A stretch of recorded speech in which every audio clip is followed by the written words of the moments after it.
Bonjour à tous et bienvenue sur notre chaîne. Aujourd'hui, on plonge dans un livre qui fascine, intrigue et parfois même effraie un peu, l'Apocalypse. Mais si je vous disais que ce livre n'est pas qu'une histoire de catastrophe, mais avant tout un message d'espérance et de victoire, on va décortiquer ensemble les 8 premiers chapitres pour y voir plus clair. Prêt à changer votre vision de la fin des temps? C'est parti. Le voyage commence avec l'auteur lui-même, l'apôtre Jean. Il est en exil sur l'île de Patmos, non pas en vacances, mais à cause de sa foi.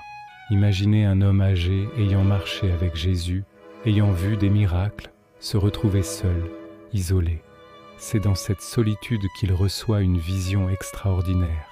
Le Christ lui apparaît, non plus comme le charpentier de Nazareth, mais comme une figure glorieuse et puissante, avec des cheveux blancs comme la neige et des yeux comme une flamme de feu.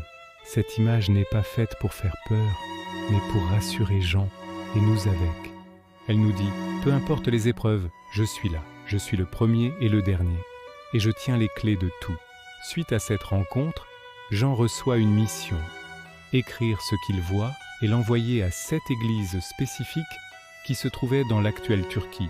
Ces églises sont Éphèse, Smyrne, Pergame, Thyatire, Sardes, Philadelphie et Laodicée. À chacune d'elles, Jésus adresse une lettre personnalisée. C'est un peu comme un bilan spirituel. Il commence toujours par souligner ce qui va bien, leur force, leur persévérance, leur amour. Il les encourage, mais il n'hésite pas non plus à pointer du doigt ce qui ne va pas. Un amour qui s'est refroidi, une tolérance face à de faux enseignements, une tiédeur spirituelle. Le message pour l'église d'Éphèse est particulièrement parlant. Jésus leur dit: « Je connais tes œuvres, ton travail, ta persévérance, mais ce que j'ai contre toi, c'est que tu as abandonné ton premier amour. » Ils étaient devenus des activistes religieux, faisant beaucoup de choses pour Dieu, mais ils avaient oublié l'essentiel, la relation d'amour avec lui. C'est un rappel puissant pour nous aujourd'hui. Nos actions sont importantes, mais elles doivent découler d'un cœur rempli d'amour pour Dieu et pour les autres. Ensuite, il y a Smyrne et Philadelphie, 2 églises qui souffrent de persécution. À elles, Jésus n'adresse aucun reproche. Il leur offre des paroles de réconfort et de promesses. Il leur dit de tenir bon, que leur épreuve a un sens et qu'une couronne de vie les attend. C'est un message incroyable d'empathie divine. Quand on souffre, Dieu ne nous juge pas. Il vient nous consoler et nous donner la force de continuer. À l'opposé, l'église de Laodicée reçoit le reproche le plus sévère. Ils se croient riches, comblés, n'ayant besoin de rien, mais Jésus leur dit qu'ils sont en réalité malheureux, misérables, pauvres, aveugles et nus. Ils sont tièdes, ni chauds, ni froids. Et ça, Dieu ne le supporte pas. Mais même dans ce reproche, il y a une invitation pleine de tendresse. « Voici, je me tiens à la porte et je frappe. Si quelqu'un entend ma voix et ouvre la porte, j'entrerai chez lui. » Même quand on est au plus bas spirituellement, il suffit d'un signe, d'une porte entr'ouverte, pour que Dieu vienne tout transformer. Après ces lettres, la scène change radicalement.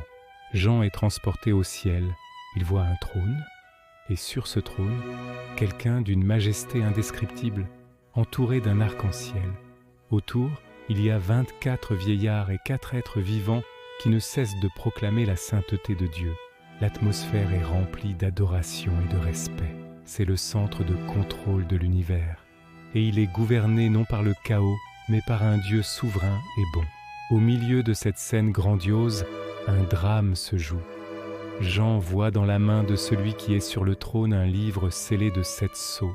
Ce livre contient le plan de Dieu pour l'avenir de l'humanité. Mais personne, ni au ciel, ni sur la terre, n'est trouvé digne de l'ouvrir. Jean se met à pleurer, car sans l'ouverture de ce livre, l'histoire semble bloquée, sans espoir. Mais alors, un des vieillards lui dit « Ne pleure pas, voici le lion de la tribu de Juda, le descendant de David, a vaincu pour ouvrir le livre et ses 7 sceaux. » Jean se tourne s'attendant à voir un lion puissant, mais à la place, il voit un agneau qui semble avoir été sacrifié. C'est Jésus. Sa victoire n'est pas celle de la force brute, mais celle du sacrifice et de l'amour. C'est lui seul qui est digne d'ouvrir le livre, car il a donné sa vie pour nous racheter. À partir du chapitre 6, l'agneau commence à ouvrir les seaux un par un. Et là, les choses deviennent intenses. Chaque ouverture de seau libère un jugement sur la terre. On voit apparaître les fameux 4 cavaliers de l'Apocalypse. Le premier, sur un cheval blanc, symbolise souvent la conquête ou la fausse paix. Le deuxième, sur un cheval rouge, amène la guerre. Le troisième, sur un cheval noir, représente la famine. Et le quatrième, sur un cheval verdâtre, s'appelle la mort. Et il est suivi du séjour des morts. Ces images sont fortes, mais elles ne décrivent pas des événements totalement inédits. La guerre, la famine, la mort, ce sont des réalités que l'humanité a toujours connues. Ce que l'Apocalypse nous montre, c'est que ces mots ne sont pas le fruit du hasard. Ils font partie d'un tableau plus large, où Dieu reste souverain même au milieu du chaos. Après les 4 cavaliers, le 5e sceau est ouvert. La scène nous ramène au ciel. Jean voit les âmes de ceux qui ont été tués à cause de leur foi. Ils crient à Dieu, demandant justice. Ils ne sont pas oubliés. Dieu entend leurs cris et on leur donne une robe blanche, symbole de pureté et de victoire, en leur demandant de patienter encore un peu. Leur sacrifice a une valeur immense aux yeux de Dieu. Puis vient l'ouverture du 6e sceau. Là, c'est un cataclysme cosmique. Un grand tremblement de terre, le soleil devient noir, la lune rouge sang, les étoiles tombent du ciel. Les puissants de ce monde, les rois, les généraux, se cachent dans les cavernes, terrifiés, non pas par les catastrophes elles-mêmes, mais par la colère de l'agneau.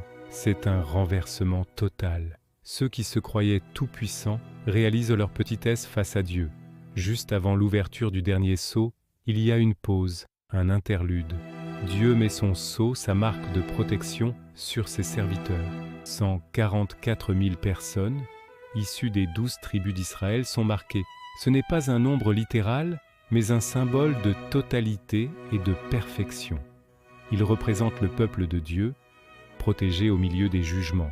Puis la vision s'élargit encore. Jean voit une foule immense que personne ne peut compter, de toutes les nations, de toutes les tribus, de tous les peuples et de toutes les langues.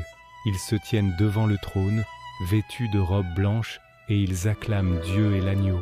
Ce sont ceux qui sont passés par la grande tribulation et qui ont été purifiés par le sacrifice de Jésus.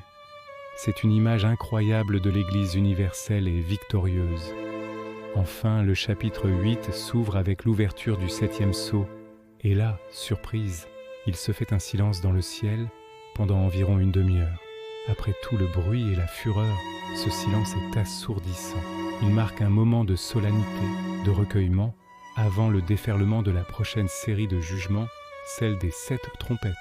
Ce silence est aussi un espace pour la prière des saints, qui monte vers Dieu comme un parfum agréable. Nos prières comptent. Elles ont un impact dans le déroulement du plan divin. Voilà pour ce survol des 8 premiers chapitres. Loin d'être un film d'horreur, c'est une révélation de Jésus-Christ, glorieux, victorieux et plein d'amour.